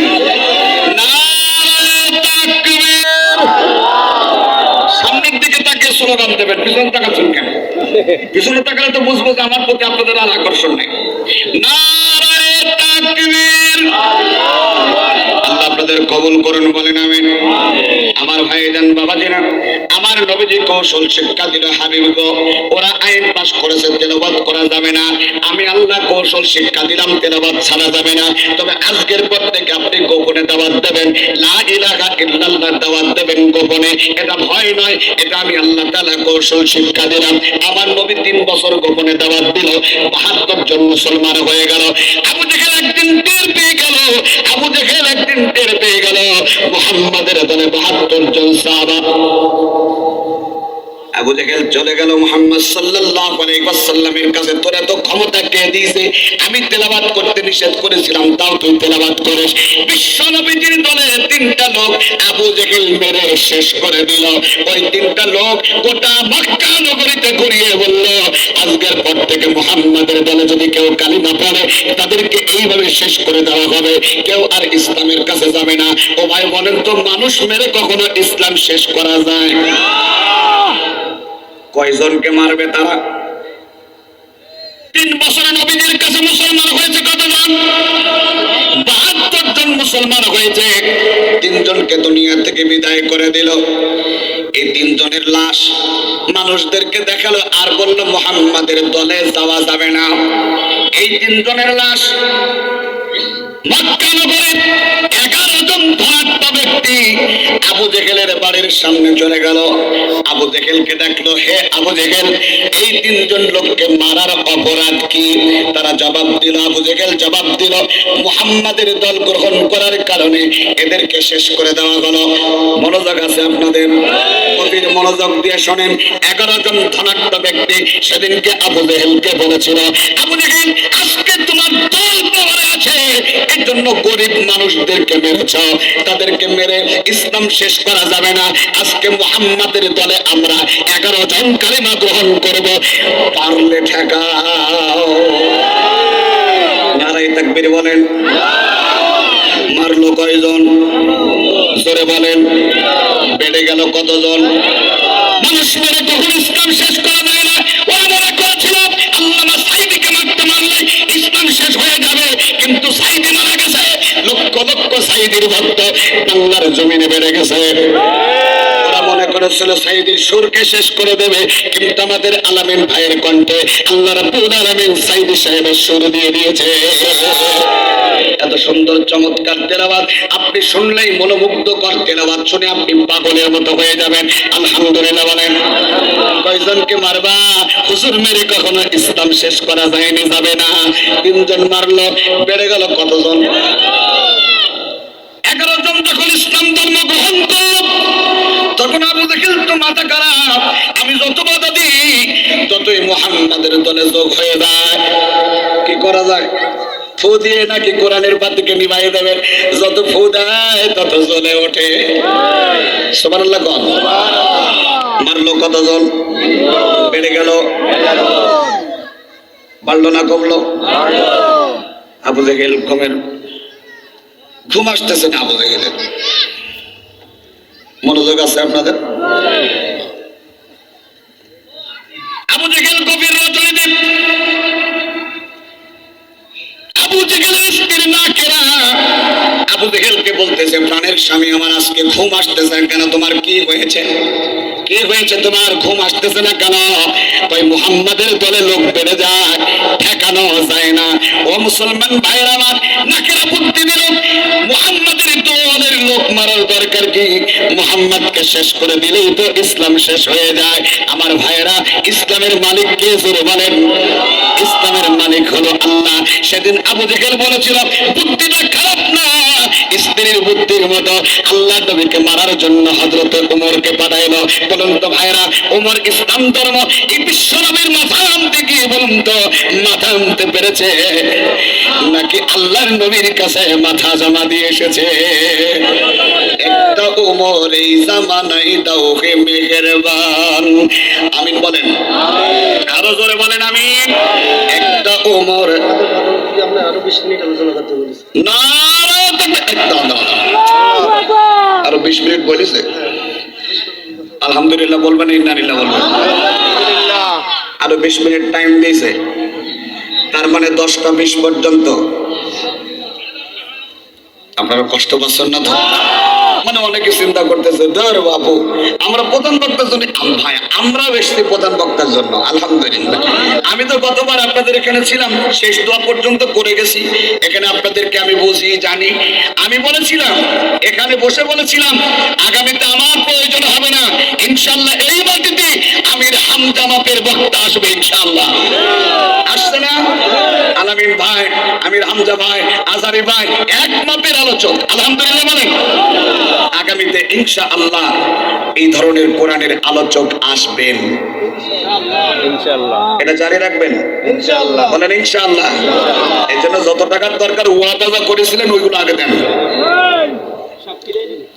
অনেকে ওয়াদা করে টাকা দেয় না। মানে আমার এক ভাই বলে, ছেলে কি করে? মানে ছেলে দেখতে গেছে। ছেলে কি করে? বলছে আর্মির চাকরি করবে করবে ভাব। আচ্ছা বলেন বিয়ে হবে? আগে আর্মির চাকরি করো, তারপর বিয়ে হবে।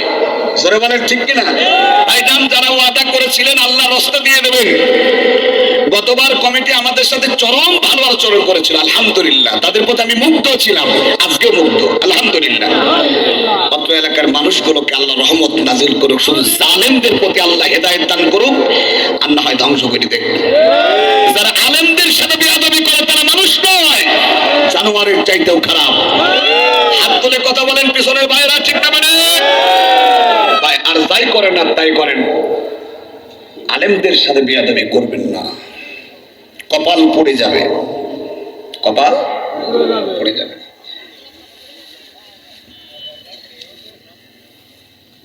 হযরত ওমর গেল মাথা আনার জন্য। আমার দিকে তাকান, আমার দিকে তাকান।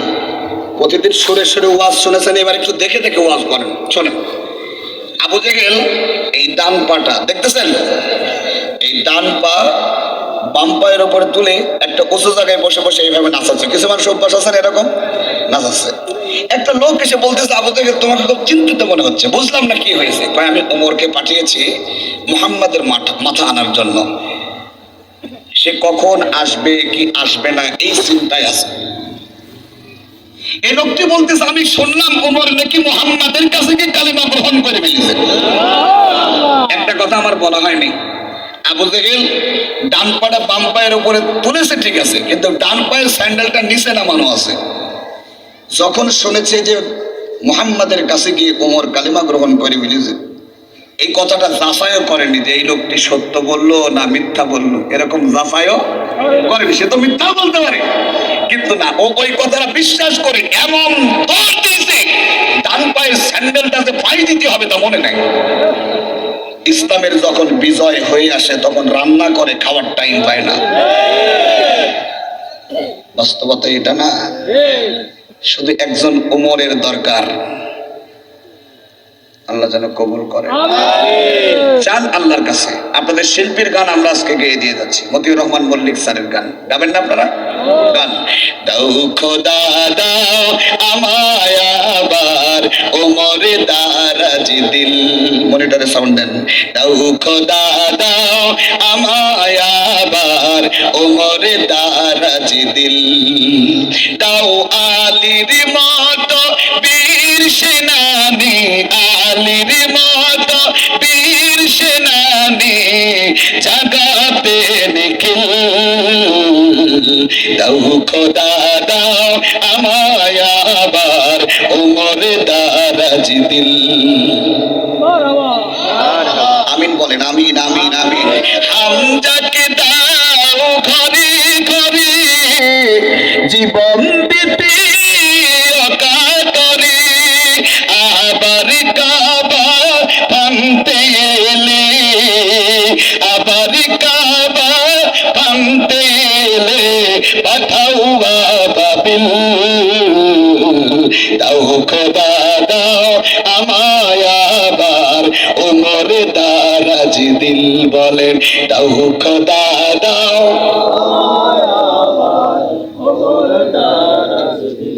আপনারা আমার সাথে বলার কারণে আমি নিজে বলছি মারহাবা। ভাইজান বাবাজিরা আমার, হযরত ওমর রাদিয়াল্লাহু তাআলা আনহু ইসলামের পক্ষে না বিপক্ষে? আবু জেহেল তো মাথা খারাপ হয়ে গেল, আমার ডান হাত শেষ। ওই বইয়ের কথা শুনে আমার এই অবস্থা, ঠিক কিনা? বলল এদের দিয়ে হবে না, ওমর চলে যাওয়া মানে আমার পক্ষে লোক আর খুব বেশি দিন থাকবে বলে আমার মনে হয় না। হযরত ওমর সেদিন বলেছিল ইয়া রাসূলুল্লাহ, এখন থেকে আর গোপনে দাওয়াত হবে না, এবার প্রকাশ্যে দাওয়াত দিতে হবে। মারহাবা বলবেন না? একজন ওমরের মতো মুসলমান বাংলাদেশে দরকার আছে না নাই? আল্লাহ যেন কবুল করে বলেন আমিন। বললো চিন্তা ভাবনা করলে এভাবে হবে না, আন্তর্জাতিক ট্রাইব্যুনাল খুলতে হবে, মোহাম্মদকে মারতে হবে। আন্তর্জাতিক ট্রাইব্যুনাল খোলা হলো, দুইটা চেয়ার বানানো হলো, একটা হলো স্বর্ণের চেয়ার, বাইরের দেশে দুধকে ডেকে এনে মোহাম্মদকে অপমান করতে হবে। এলাকার লোক যে যায় মোহাম্মদের কাছে সেই জাদু হয়ে যায়, মোহাম্মদকে অপমান করতে হবে। বাইরের দেশের প্রেসিডেন্ট নিয়ে এসে তাকে লক্ষ লক্ষ টাকা দেব, কোটি কোটি টাকা দেব, যেভাবে হোক মোহাম্মদকে অপমান করব। এবার আপনাদের কাছে প্রশ্ন করি, চেয়ার আপনার টাকার হতে পারে, বসানোর মালিক কিন্তু আল্লাহ। ওই যে পিছনে বাইরে কথা বলতেছে না, বিশ্বাস নেই। চেয়ারের মালিককে আল্লাহ, বসানোর মালিককে আল্লাহ। আল্লাহ রাব্বুল আলামিন বলেন, নবীকে চিন্তা করো না, অত ইসু মান তাশা ওয়া তুইসু মান তাশা ওয়া তুযিল্লু মান তাশা বিয়াদিকাল খায়র ইন্নাকা আলা কুল্লি শাইইন কাদির।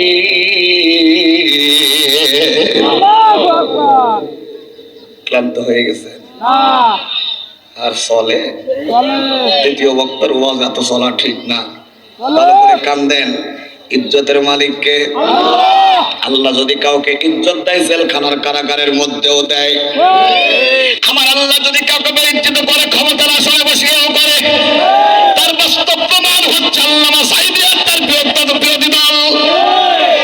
নাম বলা যাবে না, ওদের নাম বলে অযথা মাহফিলটা আমরা নষ্ট করতে চাই না।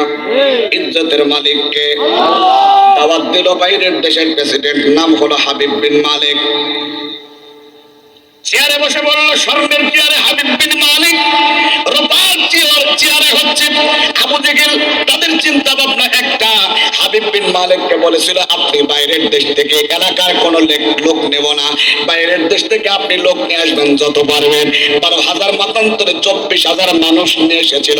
আচ্ছা 12,000 ধরেন, হাবিব বিন মালিক আল্লাহ নবীকে অপমান করার জন্য 12,000 সৈন্য নিয়ে এসেছিল।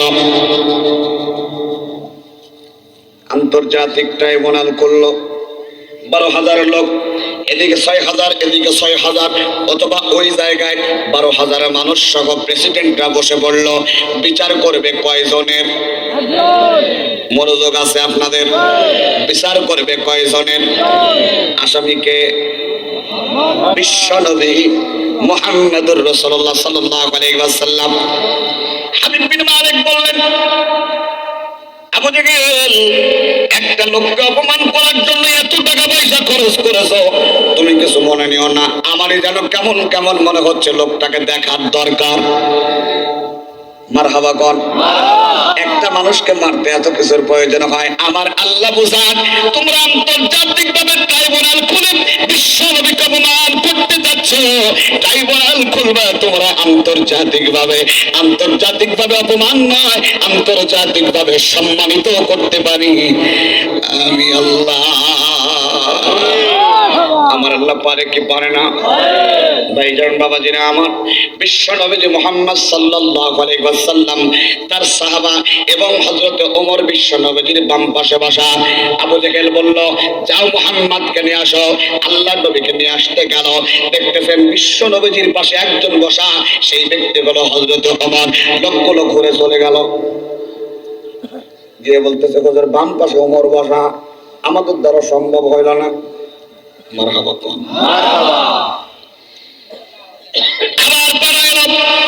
ইতিমধ্যে হযরত ওমর বললেন, ইয়া রাসূলুল্লাহ, এবার যদি নিতে আসেন আপনি যাবেন, তবে আপনার সাথে আমি যাব।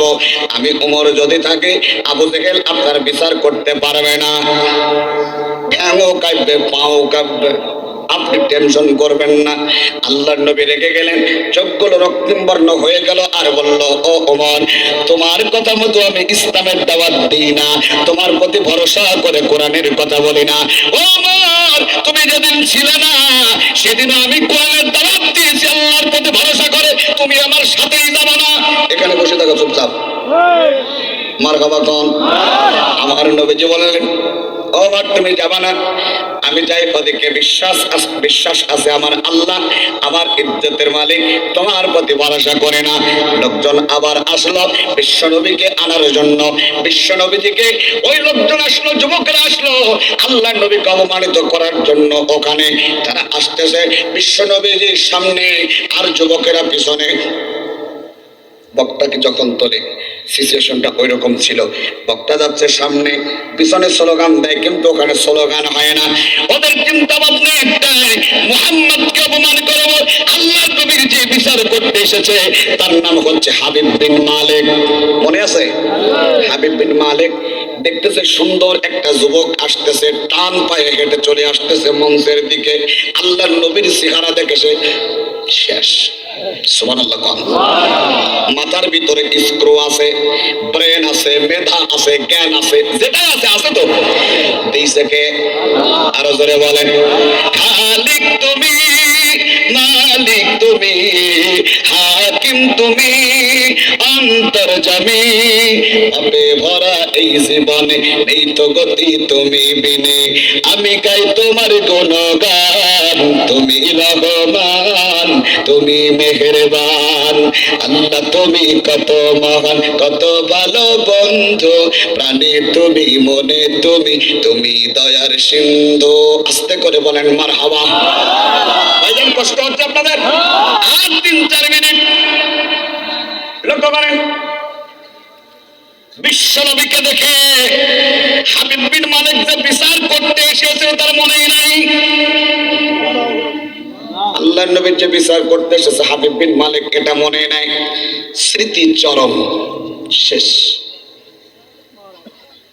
কে বলেন? হযরত আবু হুরায়রা রাদিয়াল্লাহু তাআলা পূর্ণিমার চাঁদে নবীকে নিয়ে বসা। আবু হুরায়রা বসে আছে, আবু হুরায়রার ওরুর উপরে মাথা দিয়ে আল্লাহর নবী শুয়ে আছেন পূর্ণিমার চাঁদে। হযরত আবু হুরায়রা একবার চাঁদের দিকে তাকায়, আরেকবার নবীর চেহারার দিকে তাকায়, আবার চাঁদের দিকে তাকায়, আবার বিশ্ব নবীর চেহারার দিকে তাকায়। বারবার যখন তাকায় আল্লাহর নবীজি জিজ্ঞেস করলো, হে আবু হুরায়রা, একবার চাঁদের দিকে তাকাও আর একবার আমার দিকে তাকাও কেন? আবু হুরায়রা বলেন, হুজুর সৌন্দর্য মিলাচ্ছি। কিসের সৌন্দর্য? তিনি বলতেছেন, হুজুর চাঁদ সুন্দর, আমার নবীর চেহারাও সুন্দর, কে বেশি সুন্দর? আবু হুরায়রা বলেন, ইয়া রাসূলুল্লাহ, চাঁদের ভিতরে কালো কালো দেখা গেছে। আল্লাহর কসম করে বলে, আমার নবীর চেহারার ভিতরে কোন রকম কলঙ্কের ছাপ নাই। নারায়ে তাকবীর। শোনবেন আমার মুহাম্মদুর রাসূলুল্লাহ সাল্লাল্লাহু আলাইহি ওয়াসাল্লাম মঞ্চের দিকে আসতেছেন। মারহাবা কোন। কিছুক্ষণের মধ্যে আমাদের বেগমানো মঞ্চে আসবে, দুই ওয়াজ একসাথে শেষ হবে ইনশাআল্লাহ। বলেন আমাকে চা দিয়া লাগে না, চা এখন বাড়ি থেকে নিয়ে আসি। আপনারা খুশি না? ওই চা দাও কথা বলার টাইম নেই আমাদের, তাই না? মা হাবিব বিন মালিক বিশ্ব নবীর বিচার করতে এসেছে, মনে নাই? বলাই দিয়েছে কে? আহা, হাবিব বিন মালিক দেখতেছে সুন্দর চমৎকার একজন মানুষ, আরে গোটা পৃথিবীর সব সৌন্দর্য একত্রিত করবেন, আর আমার নবীর চেহারা আরেক দিকে। আমার নবীর চেহারার কাছে কোনো মানুষ সুন্দর হয় না, কোনো সুন্দরী সুন্দর নয়। তুমি কত সুন্দর, কি করে বোঝাই? তুমি কত সুন্দর, কি করে বোঝাই? কোন ভাষা পাই না খোঁজে তোমার তুলনা, তুমি নিজে আল্লাহ, তোমার তুলনা তুমি নিজে। আরো ছিল, এখন আর বললাম না, কারণ বলার মতো অবস্থা আর নাই। ভাইজান বাবাজিরা আমার, হাবিব বিন মালিক দেখতেছে সুন্দর একজন যুবক আসতেছে, সুন্দরভাবে মঞ্চের পাশ দিয়ে তিনি চলে আসতেছেন। হাবিব বিন মালিক দেখতেছে সেই লোকটি আমার সামনে চলে এসেছে, কিন্তু তিনি যে আসামি এটা জানে না। হাবিব বিন মালিক আস্তে করে হাতটা মঞ্চ থেকে নিচের দিকে দিয়ে দিয়েছে। আল্লাহর নবী হাতটা ধরে মঞ্চের উপরে হাবিব বিন মালিক তোলে স্বর্ণের চেয়ার ছেড়ে দিয়ে চেয়ারের উপরে বসিয়ে দিয়েছে। আচ্ছা, এই হলো সুবহানাল্লাহর আওয়াজ। আশ্চর্য হলাম আমি, জোরে বলেন সুবহানাল্লাহ। কে দিয়েছে সম্মান? আগেই তো বলেছিলাম চেয়ার আপনার হতে পারে, বসানোর মালিককে। চেয়ার নিয়ে কাড়াকাড়ি করার কিছু নাই, আল্লাহ যাকে বসাবেন বসাবেন, কিন্তু চেয়ারের সাথে যদি বিয়াদবি করেন, সৈরাচারের বাচ্চার যা হয়েছে আপনাদেরও তাই হবে,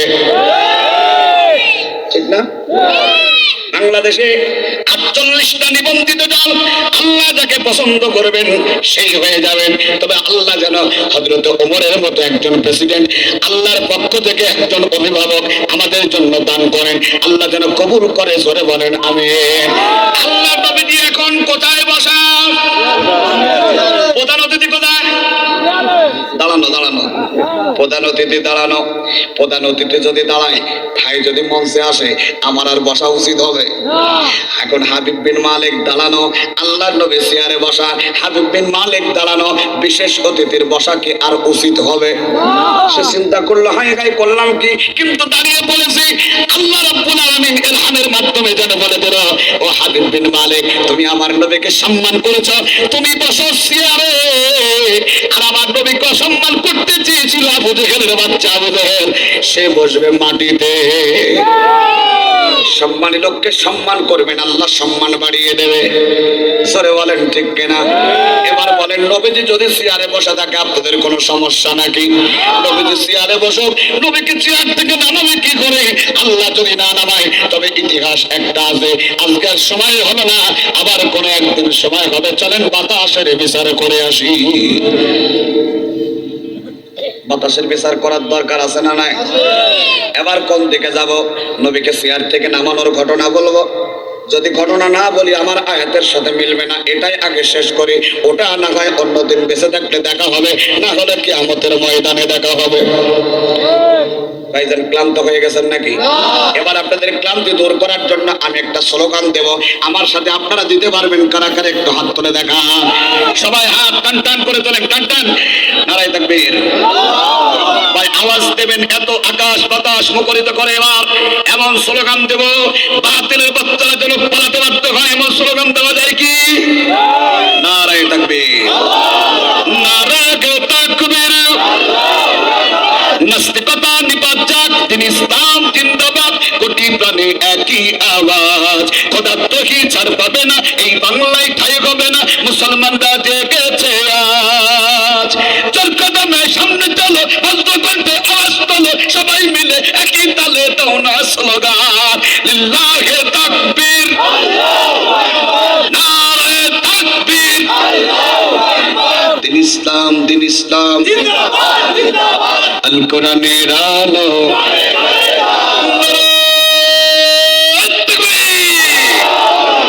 হাত নামারা জিকির করে লা ইলাহা, আর জোরে লা,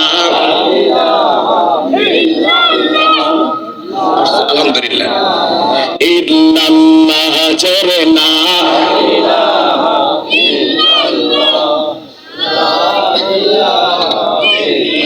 লা ইলাহা মুহাম্মাদুর রাসূলুল্লাহ, আল্লাহুম্মা সাল্লি আলা সাইয়্যিদিনা মাওলানা।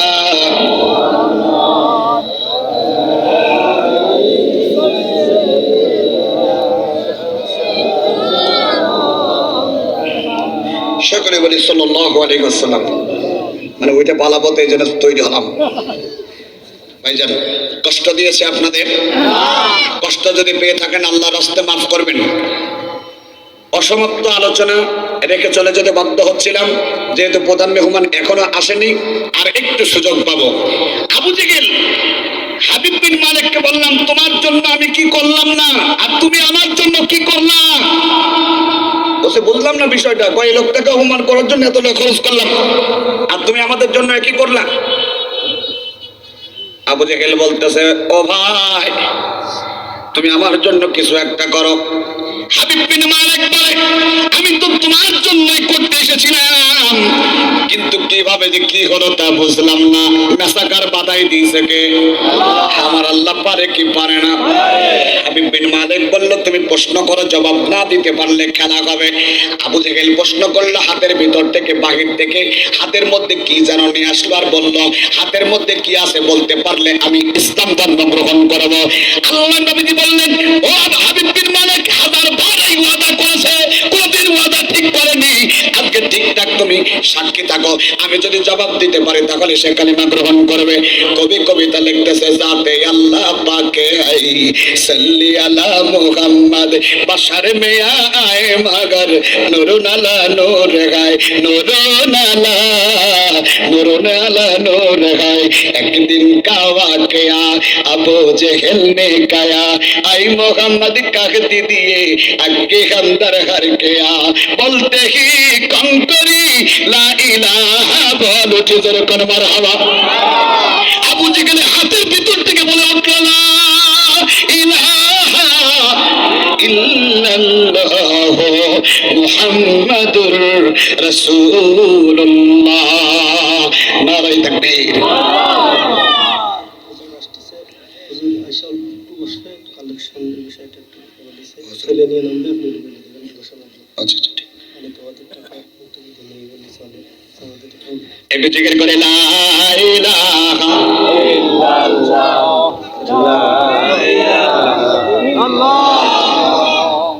নারায়ে তাকবীর, নারায়ে তাকবীর।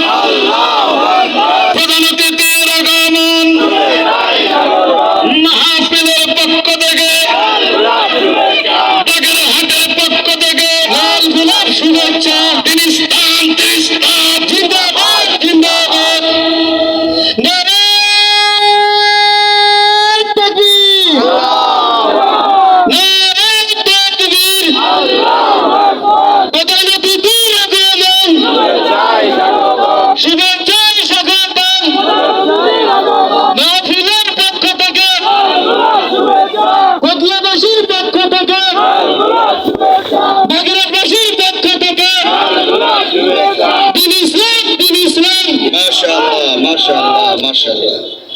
আলহামদুলিল্লাহ, বলছি আলহামদুলিল্লাহ। আমি বলছি তো এখন আর আওয়াজ হবে না, ভাই চলে এসছে। এখন তো অরিজিনাল খাবার চলে এসেছে, আপনাদের খোরাক দেবে ইনশাআল্লাহ। এখন আর টেনশনের কোনো কারণ আছে? কোরআনের পাখিরা এভাবেই কোরআনের কথা বলে যাবে, কেউ বাধা দিয়ে আটকে রাখতে পারেনি, কিয়ামত পর্যন্ত পারবে না। এত আস্তে বলেন কেন? ঠিক জোরে বলেন ঠিক।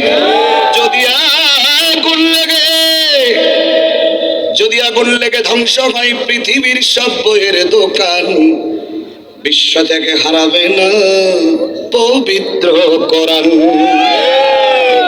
আবু জেহেল ওয়াদাকে ঠিক রাখলো। দৌড়ে পালায় আর বলে, ওই আমার গোত্রের লোকেরা রে, জাদুকরে দেখেছি, এরকম জাদুকরে দেখে নাই। আল্লাহর নবী সত্য কথা বলার কারণে সেদিনকে আল্লাহর নবীকে জাদুকরে বলেছিল। আল্লাহর নবীর উত্তরসূরিরা কোরআনের কথা বলে তাদেরকে রাজাকার বলে গালি দেওয়া হয়। তুই বলেন ঠিক কিনা? আপত্তি নেই, নবীকে বলেছে, আমাদেরকে বলবে, এটাই স্বাভাবিক। সুতরাং আসুন আমরা সকলেই যে ইসলাম আমরা ধরেছি, সেই ইসলামের মালিককে আরো জোরে বলুন, সেই ইসলামের মালিককে। আমরা যেন সেই ইসলামের জন্য থাকতে পারি, আল্লাহ তৌফিক দান করুন, সকলে বলেন আমিন। ভাইয়ের আমার, আপনারা ভালো থাকবেন। তবে দুটি একটি কথা না বললেই নয়, সেই কথাটি হলো, গতবার যারা মাহফিলের জন্য ওয়াদাবদ্ধ হয়েছিলেন, ভাইজান অনেকে আমার সামনে আছেন, আবার অনেকেই নেই। যারা নেই তারা তো নেই, হয়তো ব্যস্ততার কারণে আসতে পারেনি।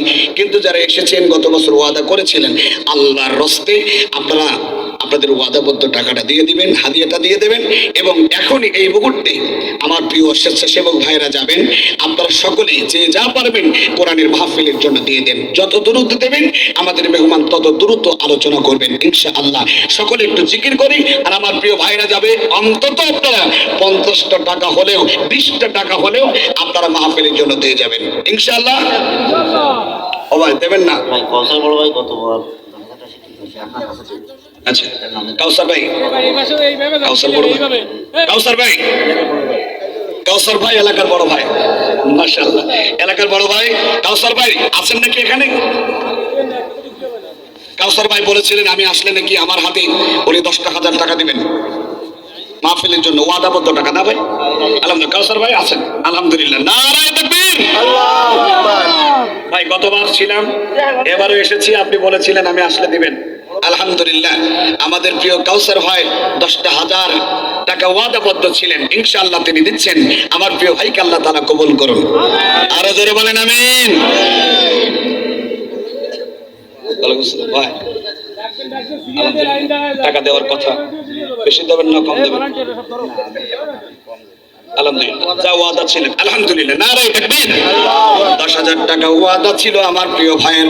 ভাই মেহমানকে বসিয়ে কথা বলা বিয়াদবি, কিন্তু কর্তৃপক্ষ বলতেছে আলহামদুলিল্লাহ 10,000 টাকা আমার প্রিয় ভাই দান করেছেন। নারায়ে তাকবীর। আল্লাহ তুমি ভাইয়ের দানকে কবুল করে নাও, জানে বলে বরকত দান করে দাও, আমিন। বাকি দোয়া করবেন আমার বড় ভাই, চমৎকার কণ্ঠে তিনি কথা বলবেন ইনশাআল্লাহ। এরকম ওয়াদাবদ্ধ আর যারা আছেন ভাই দিয়ে দেন, অবশ্যই আপনারা দিয়ে দেবেন। ভাই দ্রুত যান, দ্রুত যান, দ্রুত। নগদে আপনারা যদি কেউ 500, 1000 দেন, এখানে দিয়ে যান আমাদের হাতে, ইনশাআল্লাহ আপনারা নগদ নগদ দোয়া পেয়ে যাবেন ইনশাআল্লাহ। যারা বাকিতে দিচ্ছেন, বাকিতে দোয়া পেয়ে যাবেন ইনশাআল্লাহ। লা ইলাহা